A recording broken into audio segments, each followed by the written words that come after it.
आज conceptual video series में मैं रोटेशनल मैकेनिक्स से वो टॉपिक लेकर के आया हूं जिसकी डिमांड स्टूडेंट्स में सबसे ज्यादा थी। पिछले कुछ वीडियोस के दौरान ये देखा गया कि स्टूडेंट्स रेगुलर बेसिस पर कमेंट्स कर रहे थे कि प्लीज सर एक वीडियो IAOR पे भी लाया जाए, क्योंकि इस समय कई सारे स्टूडेंट्स रिवीजन कर रहे हैं रोटेशनल चैप्टर का और स्टूडेंट्स को इस गिवन टॉपिक में प्रॉब्लम हो रहा है।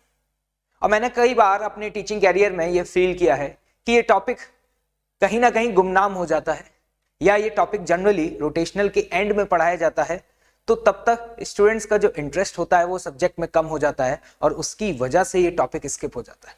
लेकिन मैं आपको बता दूं कि ऐसे कई सारे क्वेश्चंस जिसको हम IAOR के कॉन्सेप्ट को समझने के बाद बहुत आसानी से सॉल्व कर सकते हैं। तो आज के इस वीडियो में मैं आपको बता दूं कि क्या क्या कवर अप करने वाला हूं।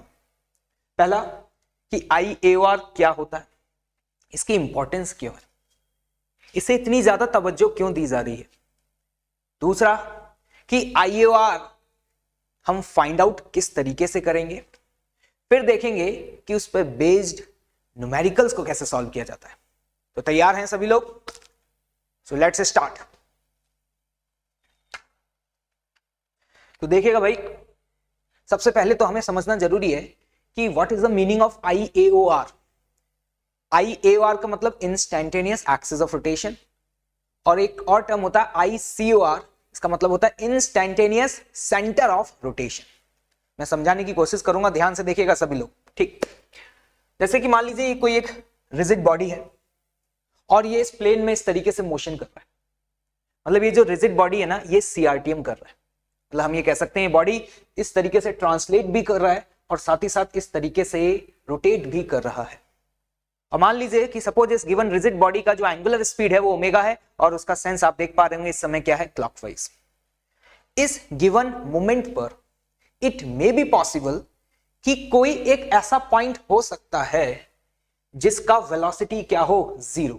सपोज लेट अस अज्यूम कि वो पॉइंट यहां पर पाया गया और इस पॉइंट को मैंने P पॉइंट बोल दिया। मैंने क्या बोला, ध्यान से सुनिएगा। जब ये बॉडी इस तरीके से CRTM करते हुए, मतलब इस प्लेन में मोशन करते हुए आगे बढ़ रही है, तो किसी एक मोमेंट पर, जिस मोमेंट पर मैं चर्चा कर रहा हूं, मैंने एक स्नैपशॉट क्लिक किया और सपोज उस मोमेंट पर एक पॉइंट ऐसा पाया गया जिसकी वेलोसिटी क्या है, 0। तो समझ लीजिए वही पॉइंट है आपका ICOR। मतलब इस पॉइंट को आप ICOR बोलते हैं, और वो एक्सिस जो पॉइंट P से पास करेगा और इस प्लेन के परपेंडिकुलर होगा। कौन सा प्लेन? जिस प्लेन में ये बॉडी आगे की तरफ बढ़ रहा है। मतलब मैं ये कह सकता हूं यहां पर ये वाले एक्सिस जो पॉइंट P से पास कर रही है उसे हम क्या कहेंगे, एक्सिस ऑफ रोटेशन इंस्टैंटेनियस। अब मुद्दे की बात यह है कि इसको इंस्टैंटेनियस क्यों बोला जा रहा है, क्योंकि हो सकता है कि इस इंस्टेंट पर, जब मैंने ऑब्जर्व किया, उस इंस्टेंट पर इस पॉइंट P की वेलोसिटी 0 है। आफ्टर सम टाइम इस पॉइंट P की वेलोसिटी 0 ना हो। पहली बात समझ आई। अब देखिएगा, मुद्दा यह है कि इसका बेनिफिट क्या है। इसका बहुत शानदार बेनिफिट है for the calculation of velocity. पता है क्या? एक CRTM के क्वेश्चन को आप किस तरीके से सॉल्व करते थे, जैसे कि फॉर एग्जांपल मैं यहां पर कोई आपसे पॉइंट 1 देता हूं और मैं आपसे पूछता कि यार ये बताओ कि इस पॉइंट 1 की वेलोसिटी क्या होगी। तो आपने इस तरीके के क्वेश्चन को सॉल्व किया होगा कि उस प्रॉब्लम को सॉल्व करने के लिए आप उस मोशन को 2 पार्ट्स में ब्रेक करते थे, एक ट्रांसलेशनल मोशन और दूसरा फिक्स एक्सिस रोटेशन, और वहां से आने वाले वेलोसिटी वेक्टर्स को कंबाइन करते थे, उनका रिजल्टेंट लेते थे, तब जाकर के आपको किसी गिवन पॉइंट की वेलोसिटी मिलती थी। यस और नो? अरे यस और नो पक्का? अब देखना, अगर आपको CRTM पता चल गया, सॉरी CRTM नहीं, मैं यहां पे कहूंगा ICOR अगर आपको पता चल गया, तो पता है उस मोमेंट पर for the calculation of velocity आप इस क्वेश्चन को फिक्स एक्सिस रोटेशन में कन्वर्ट कर सकते हैं। मतलब मैं यहां पर यह कह सकता हूं कि इस मोमेंट पर ये पॉइंट फिक्स, ये एक्सिस, और ये बॉडी इस एक्सिस के अबाउट जो पॉइंट P से पास कर रहा है, क्या कर रहा है, रोटेट कर रहा है।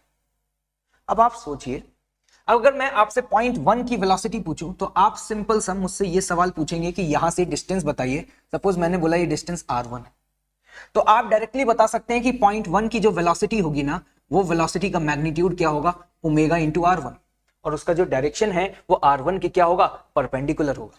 ऐसा क्यों बोल पा रहे हैं? क्योंकि अगर ये फिक्स एक्सिस रोटेशन है तो इस बॉडी के ऊपर प्रेजेंट हर एक पॉइंट क्या करेगा?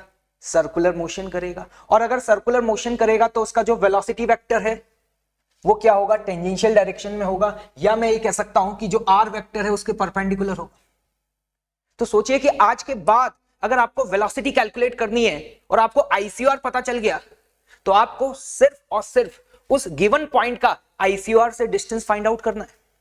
जैसे कि इस मोमेंट पे सपोज मैं यहां पर कोई पॉइंट 2 लेता हूं, मुझसे बोला जाए पॉइंट 2 की वेलोसिटी बताओ, तो मैं कहूंगा बस मुझे ये डिस्टेंस बता दो, ये डिस्टेंस क्या होगा? तुमने कहा ये डिस्टेंस r2 है।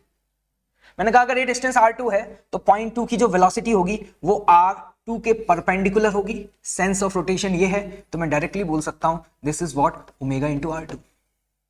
You don't need to split the motion. पहले आपको कितनी मेहनत करनी पड़ रही थी, दो वेक्टर फिर उनका रिजल्टेंट। आज आपको ऐसा नहीं करना पड़ रहा। मतलब मैं यहां पर यह कह सकता हूं कि अगर मुझे पॉइंट P पता चल गया, मतलब आईसीआर पता चल गया, तो एक सीआरटीएम का क्वेश्चन किस में कन्वर्ट किया जा सकता है? फिक्स एक्सिस रोटेशन में। लेकिन याद रखना just for the calculation of velocity. मैंने ये बोला है कि इस पॉइंट P का वेलोसिटी इस मोमेंट पर 0 है। एक्सेलरेशन के बारे में कोई कमेंट नहीं कर रहा हूं। एक्सेलरेशन में भी 0 भी हो सकता है, नॉन 0 भी हो सकता है। So please be careful about it. ठीक है, मैं ये जो भी चर्चा कर रहा हूं यहां पर, ये सिर्फ और सिर्फ किसके लिए कर रहा हूं? वेलोसिटी कैलकुलेशन के लिए कर रहा हूं, एक्सेलरेशन कैलकुलेशन के लिए नहीं कर रहा हूं। समझ में आई मेरी बात? आई होप कि आपको समझ में आ गया होगा कि हमने क्या किया है। किसी भी पॉइंट की आप वेलोसिटी निकाल सकते हैं। मुद्दे की बात एक बात देखिएगा कि किसी भी पॉइंट की जो भी वेलोसिटी आएगी ना, वो हमेशा पोजीशन वेक्टर के परपेंडिकुलर होगी। और ये पोजीशन वेक्टर क्या होगा?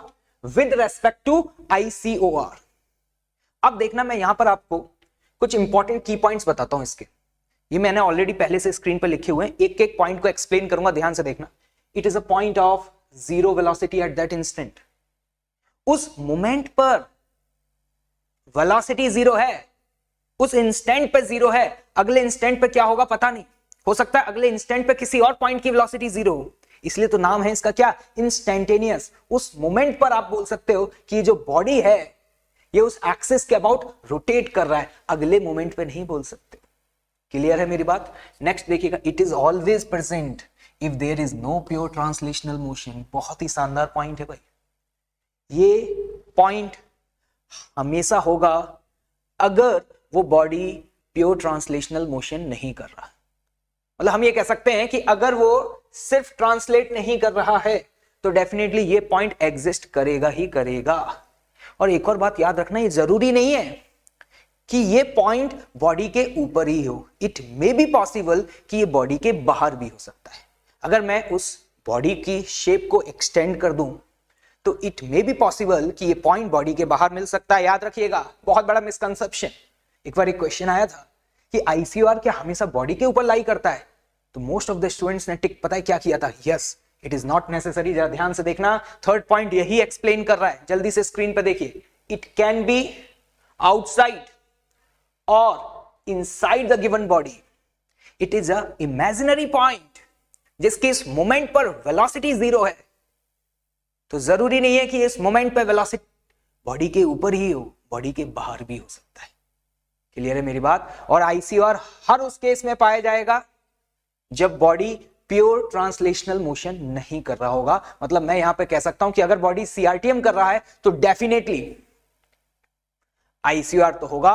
मतलब उस एक मोमेंट पर कोई ना कोई पॉइंट स्पेस में ऐसा होगा जिसके अबाउट आप ये मान सकते हैं कि वो बॉडी फिक्स एक्सिस रोटेशन कर रहा है। सोचिए आपका जीवन कितना आसान हो जाएगा, क्योंकि फिक्स एक्सिस रोटेशन के क्वेश्चंस को सॉल्व करना हमें आसान लगता है ना यार। नेक्स्ट पॉइंट देखिएगा, बहुत ही इंपॉर्टेंट। आईसीओआर का concept can be use only for the purpose of velocity calculation. इस कॉन्सेप्ट को हम सिर्फ और सिर्फ वेलोसिटी कैलकुलेशन के लिए ही यूज करेंगे। जब भी हमें किसी डिफरेंट पॉइंट की वेलोसिटी फाइंड करनी है तो आप इसका कॉन्सेप्ट का यूज कर सकते हैं। If you want to find the acceleration, so I am requesting you please don't use the concept of ICOR, क्योंकि उस मोमेंट पर जिस पर किसी पॉइंट की वेलोसिटी जीरो है, ये जरूरी नहीं है कि उस मोमेंट पर उसका एक्सेलरेशन भी जीरो हो। क्लियर है बात? प्लीज ये रिक्वेस्ट कर रहा हूं आपसे, इस पॉइंट को जरूर नोट डाउन कर लीजिएगा। ये बहुत बड़ा मिसकंसेप्शन है जो कि मोस्ट ऑफ द स्टूडेंट्स के दिमाग में रहता है, क्योंकि स्टूडेंट्स को लगता है वेलोसिटी जीरो है तो एक्सेलरेशन भी जीरो होगा। नहीं भैया, ऐसा जरूरी नहीं है। समझ रहे हो मेरी बात? ऐसे तुमने लाइफ में बहुत सारे मोमेंट्स देखे हैं जहां वेलोसिटी जीरो होती है लेकिन एक्सेलरेशन जीरो नहीं होता। एक बात बताओ, एक बॉल को हवा में प्रोजेक्ट किया, क्या होगा टॉप मोस्ट पॉइंट पर? टॉप मोस्ट पॉइंट पर वेलोसिटी जीरो होगी लेकिन एक्सेलरेशन जीरो नहीं होगा। चलिए आगे बढ़ता हूं। तो ये है इंपॉर्टेंट की पॉइंट्स अबाउट ICOR। अब आते हैं कैलकुलेशन पार्ट पर। डिटर्मिनेशन ऑफ ICOR, कि हम उस पॉइंट को फाइंड कैसे करेंगे, इस पर मैं यहां पर 3 अलग अलग केसेस को 1 बाय 1 एक्सप्लेन करूंगा। ठीक है, देखिएगा ध्यान से। पहला केस कि सपोज मुझे वेलोसिटी ऑफ अ पॉइंट और angular velocity of a body given है। जैसे कि फॉर एग्जांपल ये कोई भी आपके पास एक रिजिड बॉडी है और ये रिजिड बॉडी इस तरीके से CRTM करते हुए आगे की तरफ मूव कर, किसी एक मोमेंट पर इस बॉडी के ऊपर प्रेजेंट किसी एक पॉइंट की वेलोसिटी हमें पता है, दैट इज v, और इसका एंगुलर स्पीड पता है।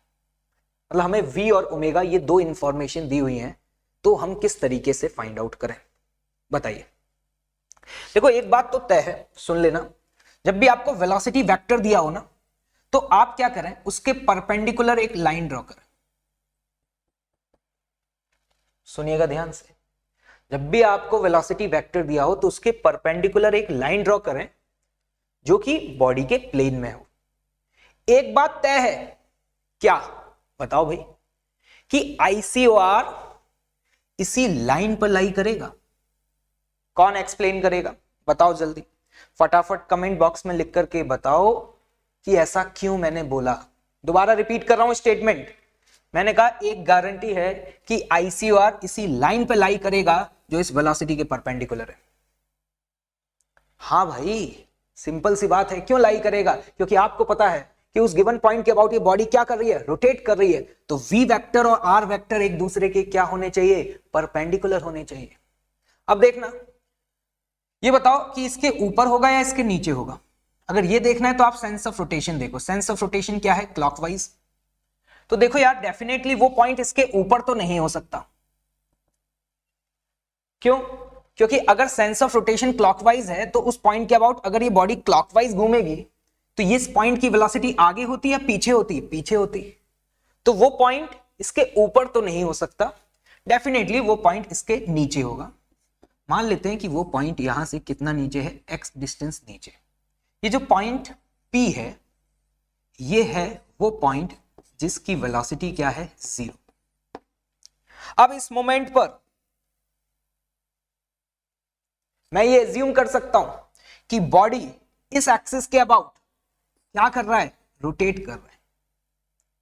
यस और नो? तो मुझे एक्चुअली में लोकेशन फाइंड आउट करनी है, तो आप एक बात बताइएगा, क्या मैं इस पॉइंट की वेलोसिटी निकाल करके 0 कर दूं? तो बताइए इस पॉइंट की आप वेलोसिटी क्या लिखेंगे? तो आपको समझ में आ रहा होगा कि देखो ये बॉडी ट्रांसलेट कर रही है, तो उसकी वजह से इस पॉइंट का जो वेलोसिटी है आगे की तरफ v होगा, और इस पॉइंट के अबाउट रोटेट करेगा तो हम पीछे की तरफ क्या लिखेंगे, x ओमेगा। ये समझ में आया मैंने क्या किया है? अगर नहीं समझ में आया तो मैं आपको याद दिला दूं कि अगर आप किसी भी पॉइंट की वेलोसिटी निकालना चाह रहे हैं तो कैसे लिख सकते हैं, वेलोसिटी ऑफ पॉइंट P, मान लीजिए पॉइंट 1 है, with respect to 1 plus velocity of 1, this is a vector summation. अगर पॉइंट P की वेलोसिटी 1 के फ्रेम में देखेंगे तो आपको समझ में आ रहा होगा कि इस रिजिड बॉडी के ऊपर किसी एक पॉइंट को दूसरे पॉइंट पे बैठ करके देखोगे, क्या वो सर्कुलर मोशन करता हुआ दिखाई देगा? यस और नो? क्यों भाई? क्योंकि रिजिड बॉडी के ऊपर 2 पॉइंट्स के बीच का सेपरेशन कभी भी चेंज नहीं होता। तो जब हम इस पॉइंट पे बैठ के इसको देखेंगे तो क्या ये सर्कुलर मोशन कर रहा है, और अगर सर्कुलर मोशन कर रहा है तो इस पॉइंट की वेलोसिटी क्या होगी, r ओमेगा। ठीक है, ये हो गया velocity of P with respect to 1 plus velocity of 1 जो कि आगे की तरफ है v। लेकिन हम ये कह रहे हैं कि इस पॉइंट की वेलोसिटी 0 है, तो हम ये कहेंगे कि इन दोनों का वेक्टर समेशन 0 है। अगर वेक्टर समेशन 0 है तो हम डायरेक्टली बोल सकते हैं ना, v माइनस एक्स ओमेगा की वैल्यू क्या होनी चाहिए, 0, x की वैल्यू क्या होनी चाहिए, v बाय ओमेगा। मतलब हम यहां पर ये बात बोल सकते हैं कि ICOR 0.1 से कितना डिस्टेंस नीचे होगा, v बाय ओमेगा।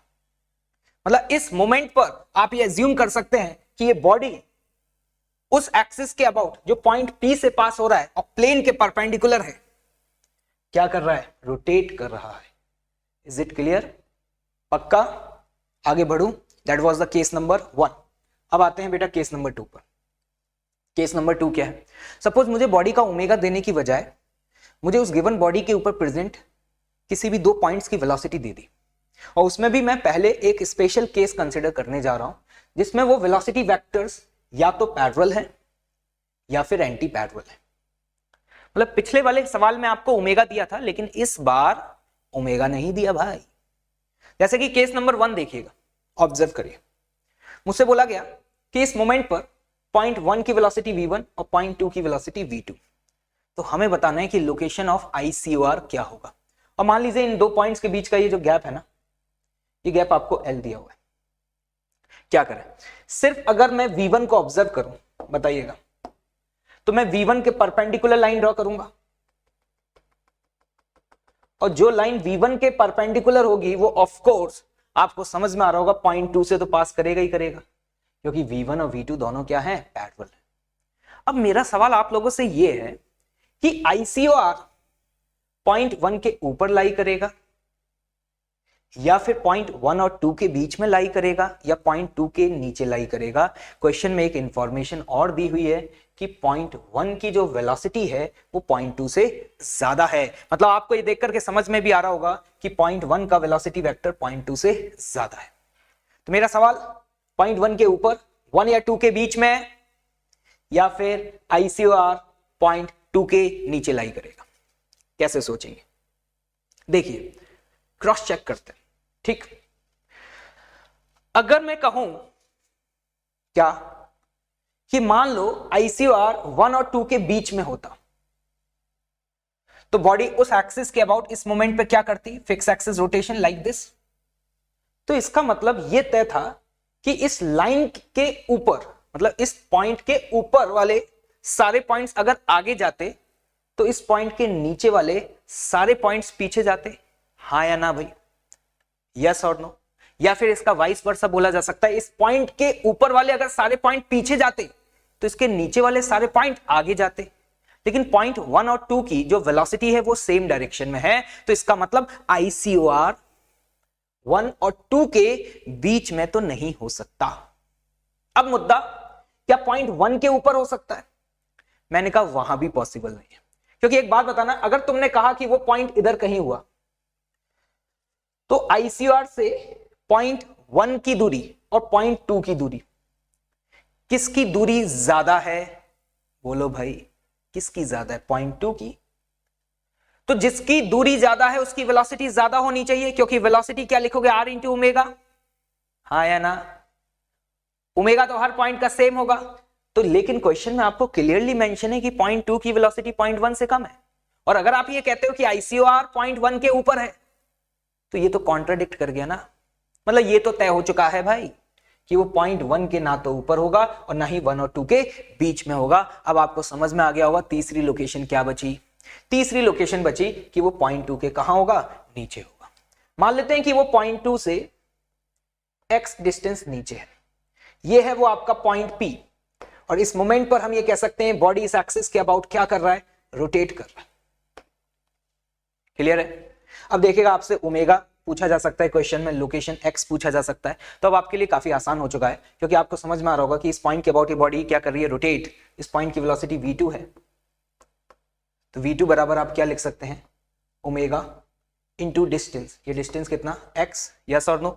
सिमिलरली इस पॉइंट के अबाउट जब ये बॉडी रोटेट कर रही है तो v1 बराबर आप क्या लिख सकते हैं, omega into distance from ICOR। सो तो नहीं गए भाई? हाउ इज द जोस? जल्दी बताओ क्या आएगा यहां पर, x या x प्लस एल? डिस्टेंस कितना है, x प्लस एल। पक्का? डन? जरा एक काम करिए, इन दोनों इक्वेशन को डिवाइड कर दीजिए। अगर आप डिवाइड करेंगे तो आप ऑब्जर्व कर पा रहे होंगे v2 upon v1 is equal to x upon x plus L. मुझे लगता है कि अगर आपको V1 और V2 पता होगा तो यहां पर इस इक्वेशन में अननोन कौन है, x, तो यहां से आपके पास x की वैल्यू आ जाएगी और अगर आप x की वैल्यू यहां सब्स्टिट्यूट कर देंगे तो आपको ओमेगा पता चल जाएगा। क्लियर है बात? अब देखिएगा एक और, इस चीज को आप पता है ज्योमेट्री से भी फाइंड आउट कर सकते हैं। क्या बोला मैंने भाई? सुनिएगा ध्यान से। ये जो वेलोसिटी वेक्टर्स की एजेस है ना, इन एजेस को आप ज्वाइन करिए लाइक दिस। मतलब एक लाइन ड्रॉ करिए जो वेलोसिटी वेक्टर के टॉप एजेस को ज्वाइन करते हुए यहां पे ज्वाइन करे लाइक दिस। क्या दिखाई दे रहा है सभी को?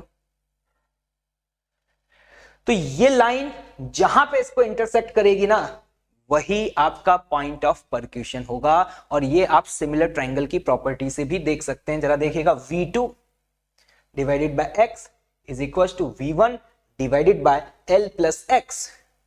समझ आ रहा है? देखो भाई ध्यान से, सिमिलर ट्रायंगल की प्रॉपर्टी से भी बताया जा सकता है। मतलब अगर आपको ज्योमेट्री से सॉल्व करना हो ना, तो एक लाइन का क्वेश्चन है, जस्ट वेलोसिटी वेक्टर के एजेस को ज्वाइन करिए, परपेंडिकुलर लाइन को जहां इंटरसेक्ट कर दे वही ICOR है। क्या हुआ? समझ आया कि नहीं? डन? पक्का? अब आता हूं केस नंबर 2 पर। केस नंबर 2 में पॉइंट 1 और 2 की जो वेलोसिटीज हैं वो अभी एक दूसरे के एंटी पैरेलल है। तो सबसे पहला काम क्या करना है, आपने एक लाइन ड्रॉ करी जो V1 और V2 दोनों के ही परपेंडिकुलर है। इतना तो आपको समझ में आ गया होगा, मुझे बताने की जरूरत ही नहीं है कि जो ICOR है वो पॉइंट 1 और 2 के ही बीच में लाई करेगा, क्योंकि आप देख पा रहे हैं पॉइंट 1 की वेलोसिटी आगे है और पॉइंट 2 की वेलोसिटी कहां है? पीछे। तो देखिएगा, मैंने यहां पर ये बोल सकता हूं कि अगर मैं इनके एजेस को ज्वाइन करूं तो इनके एजेस को ज्वाइन करने पर ये लाइन जहां पर इस लाइन को इंटरसेक्ट करेगा वही आपका पॉइंट ऑफ परक्यूशन है। मतलब इस मोमेंट पर आप ये मान सकते हैं कि ये बॉडी इस एक्सिस के अबाउट क्या कर रहा है? रोटेट कर रहा है। यस और नो? और सपोज मान लीजिए इस पॉइंट P की दूरी पॉइंट 1 से कितनी है? x। 1 और 2 के बीच का जो सेपरेशन था वो L था, तो हम ये कह सकते हैं ये वाला गैप कितना हो गया? L minus x. तो यहां पर आप कहेंगे V1 बराबर क्या लिखेंगे? पॉइंट ऑफ परक्यूशन से डिस्टेंस x है। ओहो भाई, रुकिएगा रुकिएगा भाई लगता है फ्रिक्शन कम हो गया भाई, है ना? मार्कर हाथ से चला गया। चलिए वापस आते हैं। तो मैं कहूंगा V1 बराबर क्या लिखेंगे? Omega into x.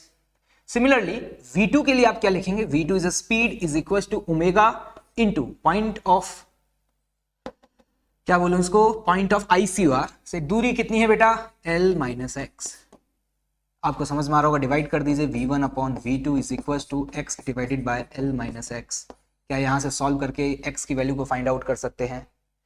क्लियर है मेरी बात? तो ये था केस नंबर 2, जब आपको उस गिवन बॉडी के ऊपर प्रेजेंट 2 पॉइंट के वेलोसिटी वेक्टर्स पता है, लेकिन वो वेलोसिटी वेक्टर या तो पैरेलल है या फिर एंटी पैरेलल है। एंटी पैरेलल वाले केस में ये तय है कि ICOR पॉइंट 1 और 2 के मिड में ही लाई करेगा, और केस नंबर 1 में यह तय है कि उस पॉइंट के करीब होगा जिस पॉइंट की वेलोसिटी कम है। पक्का? चलिए आगे बढ़ता हूं। डन, बहुत बढ़िया। अब आते हैं लास्ट जनरल केस पर। अब तक आपने देखा होगा मैंने जितने भी केसेस यहां पे डिस्कस किए ये सारे स्पेशल केसेस थे। अब कर रहा हूं एक जनरल केस कि सपोज एक बॉडी है, इस तरीके से जनरल प्लेन में मोशन करते हुए आगे बढ़ रही है। किसी एक मोमेंट पर एक फोटो क्लिक किया और आपने देखा कौन? पॉइंट 1 और पॉइंट 2। इस मोमेंट पर सपोज पॉइंट 1 की वेलोसिटी इस डायरेक्शन में V1 है और पॉइंट 2 की वेलोसिटी इस डायरेक्शन में V2 है। ये इस मोमेंट की चर्चा हो रही है और हमसे बोला जाए कि find the location of ICOR। Situation पढ़ लीजिएगा आप लोग फटाफट। Velocity of 2 points are neither parallel nor anti parallel. आप ऑब्जर्व भी कर पा रहे हैं कि इस बार भी आपको 2 पॉइंट की वेलोसिटी दी तो गई है, लेकिन ये पैरेलल या एंटी पैरेलल नहीं है। क्या करें? एनी वन ऑफ यू जिसका दिमाग चल रहा है, थोड़ा सोच पा रहा है, कौन बताना चाहेगा? फटाफट बताओ कैसे फाइंड आउट करोगे। देखिएगा, मैंने कहा कि सिर्फ पॉइंट 1 को ऑब्जर्व करो, पॉइंट 2 को भूल जाओ। जब मैं पॉइंट 1 को ऑब्जर्व करूंगा और मैं कहूंगा कि इसकी वेलोसिटी इस डायरेक्शन में है, तो ICOR उस लाइन पे लाई करेगा ना जो इस वेलोसिटी के परपेंडिकुलर होगा। ये बात तो समझ आ रही होगी आपको, पक्का? ठीक है, अब इसको भूल जाओ, इसको देखो। किसको? 2 को। जब तुम बेटा 2 को देखोगे, किसको? 2 को देखोगे, तो 2 की वेलोसिटी इस डायरेक्शन में है। तो अगर मैं यहां पर एक लाइन ड्रॉ करता हूं जो इसके क्या है? परपेंडिकुलर। किसके? V2 के। तो मैं कहूंगा कि जो ICOR है वो इस लाइन पे लाई करेगा। पॉइंट 1 कहता है कि ICOR इस लाइन पे लाई करेगा, पॉइंट 2 कहता है ICOR इस लाइन पे लाई करेगा, लेकिन पॉइंट 1 और 2 ये दोनों ही पॉइंट बॉडी के ऊपर ही तो प्रेजेंट हैं भाई। तो क्या मैं यहां पर ये कह सकता हूं कि जहां पर ये दो लाइन इंटरसेक्ट करेंगी वही तुम्हारा पॉइंट P है? इस मोमेंट पर आप ये अज्यूम कर सकते हो क्या कि बॉडी इस एक्सिस के अबाउट क्या कर रहा है? फिक्स एक्सिस रोटेशन कर रहा है। क्लियर है मेरी बात? ये काफी ज्यादा क्वेश्चंस को सॉल्व करने में आपकी मदद करेगा। तो देखिएगा, अगर आपको ये पॉइंट पता चल गया तो आप ओमेगा भी निकाल लेंगे। कैसे निकालेंगे? मान लीजिए डिस्टेंस आपको पता है, मान लीजिए डिस्टेंस बेटा r1 है और ये डिस्टेंस कितना है? r2। क्लियर है मेरी बात? तो एक बात बताइएगा, आप v1 बराबर क्या लिखेंगे? ओमेगा इंटू r1, और v2 बराबर आप क्या लिखेंगे? Omega into r2। यस और नो? मुझे लगता है आइदर इक्वेशन 1 या 2 किसी भी एक इक्वेशन को यूज करके आप ओमेगा निकाल लेंगे। ओमेगा आ गया ना, अब आप चाहे किसी भी पॉइंट की वेलोसिटी पूछो तुरंत आ जाएगा। यही तो फायदा है ICOR का। मैंने कहा कि भैया सुनिएगा ध्यान से, यहां पर कोई एक पॉइंट है, कोई भी आर्बिट्रेरी पॉइंट हो सकता है। मैंने कहा भैया इसकी वेलोसिटी बता दीजिए। तुम क्या कहोगे? तुम कहोगे अगर वेलोसिटी पूछ रहे हो तो मुझे यहां पे डिस्टेंस बता दीजिए। कौन सा वाला? ये वाला। मैंने कहा ये डिस्टेंस r3 है। मैंने कहा ये डिस्टेंस कितना है? r3। तुम तुरंत कहोगे कि इस पॉइंट की जो वेलोसिटी होगी वो r3 के परपेंडिकुलर डायरेक्शन में होगी। और सपोज अगर मैंने उसको v3 बोल दिया तो क्या मैं यहां पे बेटा v3 की वैल्यू ओमेगा इंटू r3 लिख सकता हूं? क्या लगा भाई? मतलब तुम तो हमें सिर्फ ICOR से डिस्टेंस बताओ, वेलोसिटी हम बताएंगे। अरे यस और नो? तैयार हो? एक और चीज बताता हूं आपको, बड़ा ही इंटरेस्टिंग। पता है आपको, आप कोई बॉडी CRTM कर रही हो तो काइनेटिक एनर्जी कैसे लिखते हो? बताओ यार, ये तो बता दो यार। काइनेटिक एनर्जी आपको याद होगा, इस तरीके से लिखते थे, kinetic energy of centre of mass, इसको लिखते थे half mvcm² plus kinetic energy in frame of centre of mass. तो आपको याद होगा in frame of centre of mass क्या आता था वो term? Half ICOM into omega square. क्या ये सभी को याद है? This is the way to write down the kinetic energy अगर कोई बॉडी CRTM कर रही है। बी केयरफुल, यहां पे आपको दो चीजों की जरूरत पड़ेगी। एक तो सेंटर ऑफ मास की वेलोसिटी चाहिए, ये किसी भी आर्बिट्रेरी पॉइंट की वेलोसिटी नहीं होनी चाहिए, it must be the velocity of centre of मास। और दूसरा आपको मोमेंट ऑफ इनर्शिया चाहिए, किसके अबाउट? सेंटर ऑफ मास के अबाउट। तब जाकर के आप काइनेटिक एनर्जी निकाल पाएंगे अगर वो बॉडी CRTM कर रही है। लेकिन अब मैं आपको बताता हूं, क्या सुनेंगे कि अगर आप IOR निकाल चुके हैं तो पता आप काइनेटिक एनर्जी को ऐसे भी लिख सकते हैं, half I about AOR multiplied by omega square. कितने लोग इस बात को डाइजेस्ट कर चुके हैं? क्योंकि आपने ही तो कहा कि इस मोमेंट पर इसकी वेलोसिटी क्या है? 0। तो आप ही तो कह रहे हैं कि इस मोमेंट पर ये हम एज्यूम कर सकते हैं कि बॉडी इस एक्सिस के अबाउट रोटेट कर रहा है। मतलब हम ये एज्यूम कर सकते हैं ये एक फिक्स एक्सिस रोटेशन है। याद करो, फिक्स एक्सिस रोटेशन में आप एनर्जी क्या लिखते थे? Half I about the axis of rotation, yes और no, into omega square. So this is also an alternative way. अगर आप मोमेंट ऑफ इनर्शिया कैलकुलेट कर लें किसके अबाउट? ICOR के अबाउट, तो आप डायरेक्टली दो टर्म लिखने की बजाय एक टर्म लिख करके भी आगे बढ़ सकते हैं। तो कई बार आपकी कैलकुलेशंस को आसान बनाने के लिए, क्वेश्चंस को क्विकली सॉल्व करने के लिए ये वाला मेथड आपके लिए यूजफुल हो सकता है। ठीक है भाई, याद रखिएगा इस बात को। चलिए, मुझे लगता है कि लगभग मैं थ्योरेटिकल पार्ट कवर कर चुका हूं। यार एक बात बताओ, आप लोगों को समझ तो आ रहा है ना? ऐसा तो नहीं लग रहा आप लोगों को कि it's only a one way conversation की ऑनलाइन क्लास चल रही है, पता नहीं समझ आ रहा है कि नहीं आ रहा है? जल्दी बताओ भाई, समझ आ रहा है ना? कॉन्सेप्ट क्लियर हुए या नहीं हुए? सारे केसेस में डिस्कस कर चुका हूं, मुझे जितना एक्सप्लेन करना था मैं वो कर चुका हूं। अब तुम्हारी बारी शुरू होती है। पेन उठा लीजिए, बहुत देर हो गई, आराम से सत्संग सुन रहे थे तुम लोग, क्वेश्चन सॉल्व करने हैं, तैयार हो जाइए भाई, तैयार हो। क्वेश्चंस आपके सामने अब स्क्रीन पे आने वाले हैं, साथ साथ सॉल्व करेंगे, और चैलेंज है तुम्हारे लिए, मुझसे पहले आंसर निकालना है तुम्हें, और निकालना भी चाहिए यार। मैं तो एक्सप्लेन करूंगा, बोल बोल करके लिखूंगा, तुम्हें क्या करना है, तुम्हें क्वेश्चन को सॉल्व करना है। Are you ready?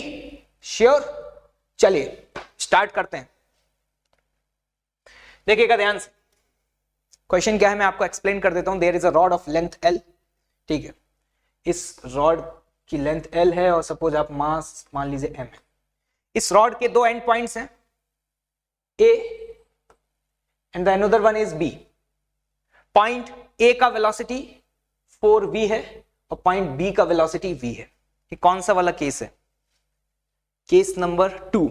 दो पॉइंट की वेलोसिटी दी हो और वो दोनों वेलोसिटी क्या हो? पैरेलल। यस और नो? आपसे पूछा जा रहा है आईसीआर की location, angular speed, centre of mass की वेलोसिटी और kinetic energy of a rod. Time starts. बताइए कौन लोग हैं जो ये बता सकते हैं देखते ही कि आईसीआर कहां लाई करेगा? क्या ए और बी के बीच में लाई करेगा? कितने लोग हैं जो ये कह रहे हैं कि आईसीआर इस समय ए और बी के बीच में लाई करेगा, रॉड पे लाई करेगा? नहीं भाई नहीं। कहां लाई करेगा? इस बार आईसीआर लाई करेगा पॉइंट बी के नीचे। मान लेते हैं यहां से वो डिस्टेंस कितना है? x। यस और नो? तो हम यहां पर ए पॉइंट के लिए अगर इक्वेशन लिखना चाहें तो क्या लिखेंगे? 4v is equal to omega, इसका डिस्टेंस बताओ यहां से कितना है? l plus X. पक्का भाई, सहमत हो? बहुत बढ़िया। दूसरा पॉइंट बी स्पीड v बराबर क्या लिखेंगे बेटा? Omega into x. This is your equation number 1, this is your equation number 2। मुझे उम्मीद है कि इससे ज्यादा सिंपल इक्वेशन आपके सामने हो नहीं सकती। दोनों को डिवाइड कर दीजिए बेटा, तो ये आ जाएगा 4 is equal to L plus X divided by X. Yes और no? 4x is equal to L plus X. यहां से बेटा ये आया तुम्हारे सामने 3x इज इक्वल टू 3, तो x इज इक्वल टू आ गया क्या? l/3। मतलब हम यहां पर ये कह सकते हैं क्या कि हमारा जो, एक मिनट रुकिएगा, हाँ, यहां पर हमारा आईसीआर जो है वो पॉइंट बी से कितना डिस्टेंस नीचे लाई कर रहा है? l/3। आप ये ज्योमेट्री से भी निकाल सकते थे।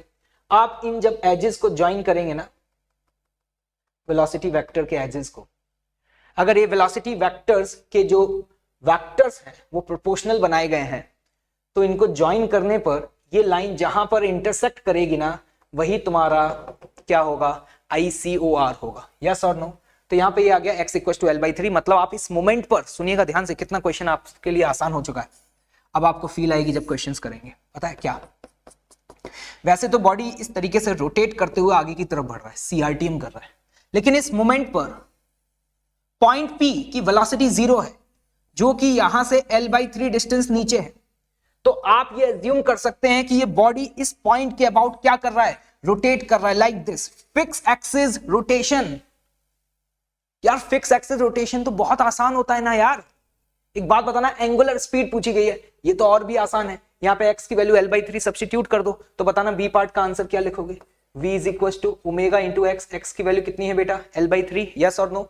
यहां से ओमेगा की वैल्यू कितनी आ गई? 3v/l। This was the B part. VCOM, centre of mass की वेलोसिटी पूछिए, क्या लिखोगे? तुम्हें समझ में आ रहा है कि सेंटर ऑफ मास का डिस्टेंस कितना होगा? l/3 plus l/2। हाँ या ना?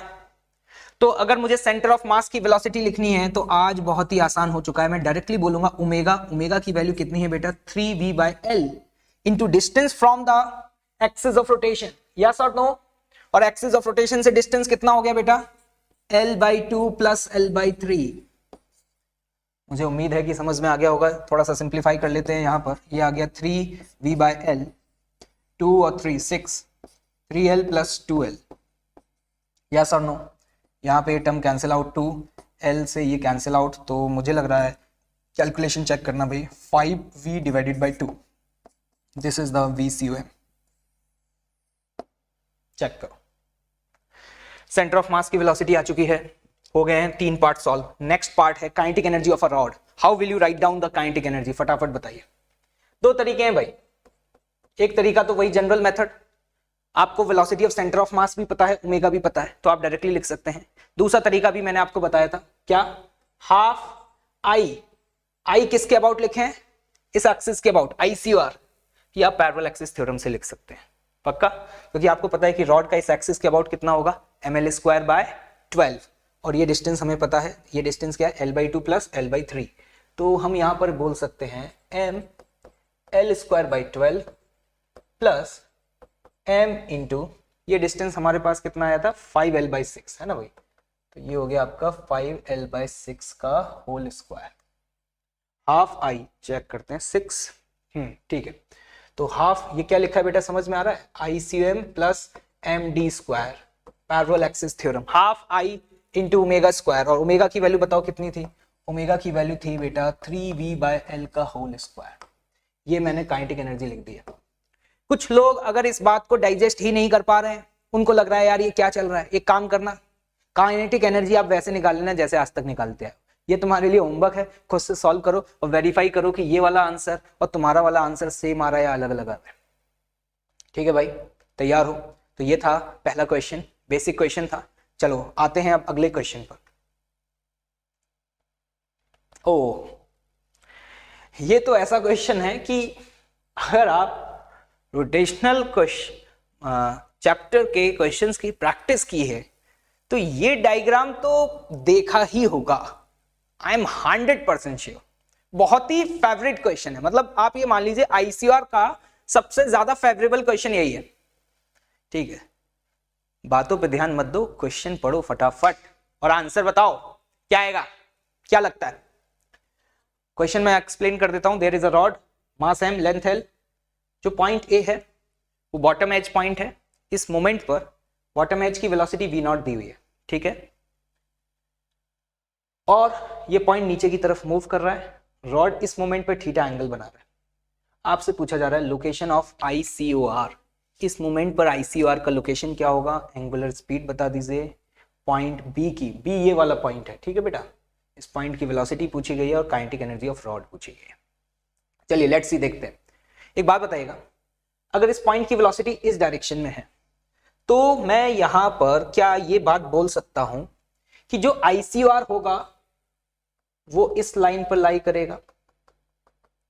वेलोसिटी वेक्टर के परपेंडिकुलर लाइन मैंने एक ड्रॉ करी, मैंने सिर्फ पॉइंट A को ऑब्जर्व किया, A पॉइंट x एक्सिस के अलोंग जा रहा है, तो मैंने कहा कि ICOR इस लाइन पे लाई करेगा। पक्का, श्योर? अब ध्यान से देखना, पॉइंट B इस समय इधर जा रहा है, डाउनवर्ड डायरेक्शन में है पॉइंट B की वेलोसिटी, तो मैंने यहां पर एक परपेंडिकुलर लाइन ड्रॉ करी, तो मैं कहूंगा, अगर मैं पॉइंट B को देख रहा हूं तो मैं कहूंगा कि ICOR इस लाइन पे लाई करेगा, लेकिन पॉइंट A और B दोनों इस बॉडी के ऊपर प्रेजेंट हैं। कैन आई से दैट कि ये वाला जो पॉइंट है वही तुम्हारा पॉइंट P है? यस और नो? वही तुम्हारा क्या है, पॉइंट P है।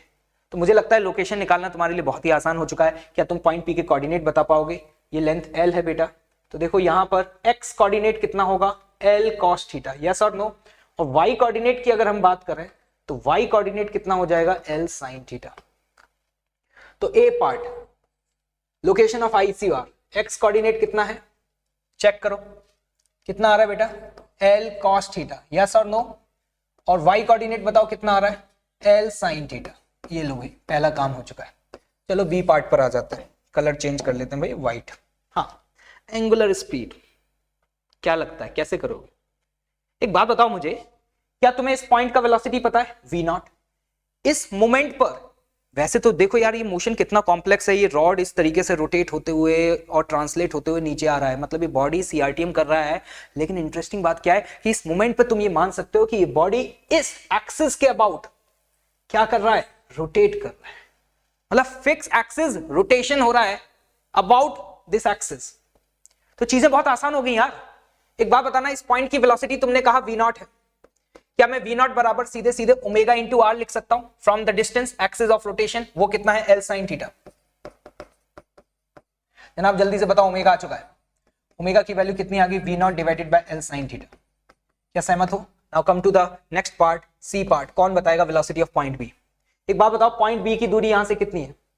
L cos theta. चेक करना, पॉइंट बी की अगर मैं वेलोसिटी लिखना चाहता हूं, क्या directly omega into L cos theta लिख सकता हूं? Just you have to check the distance from axis of rotation. Please check it.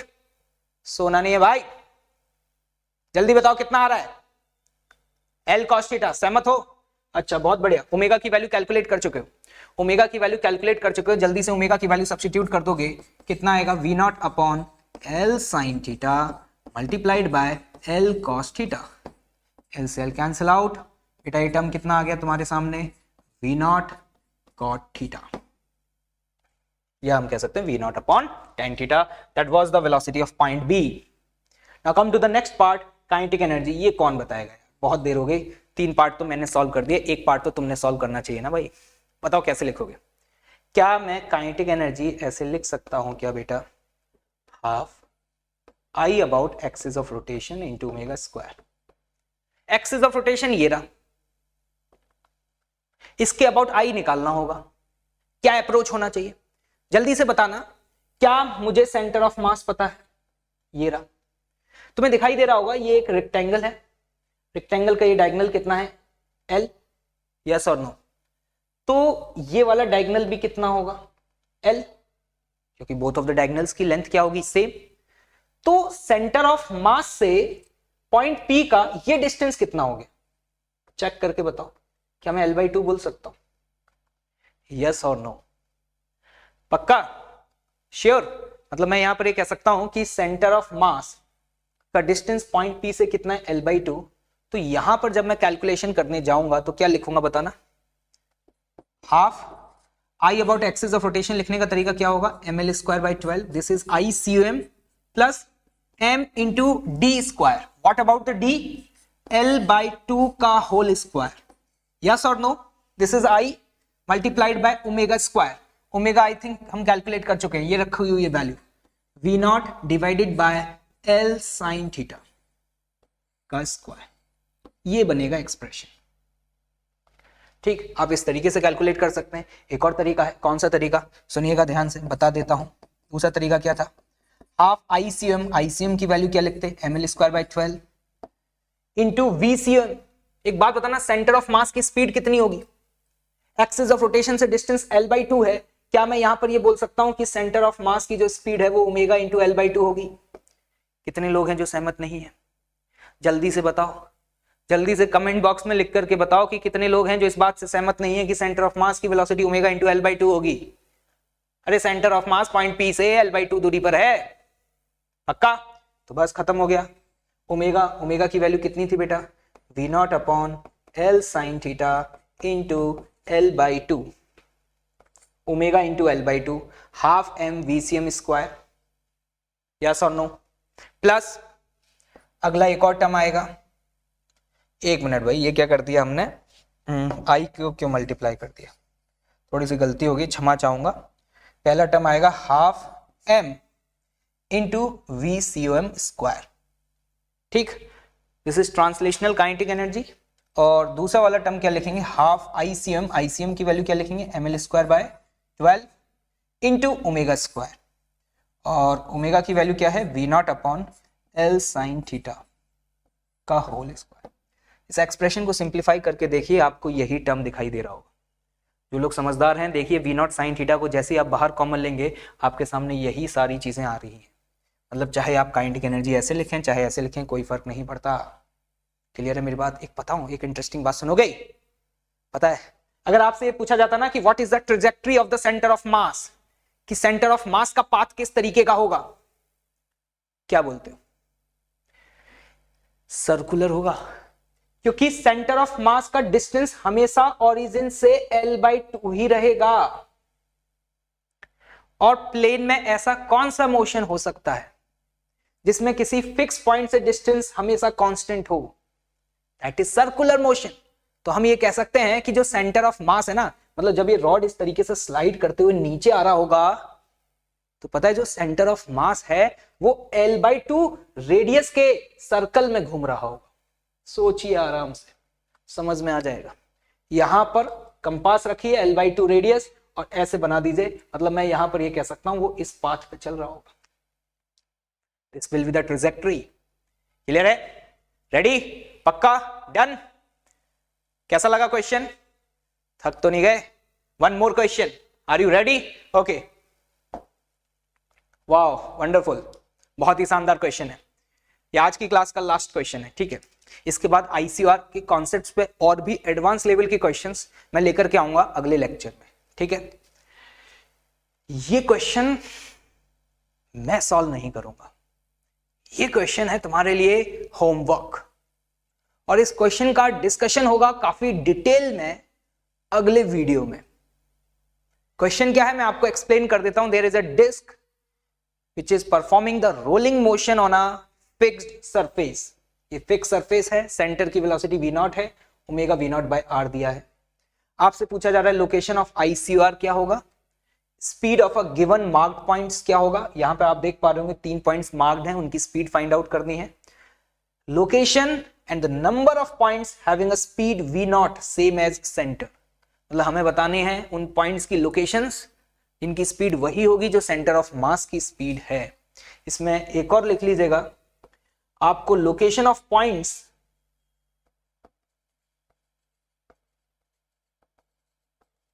Having a speed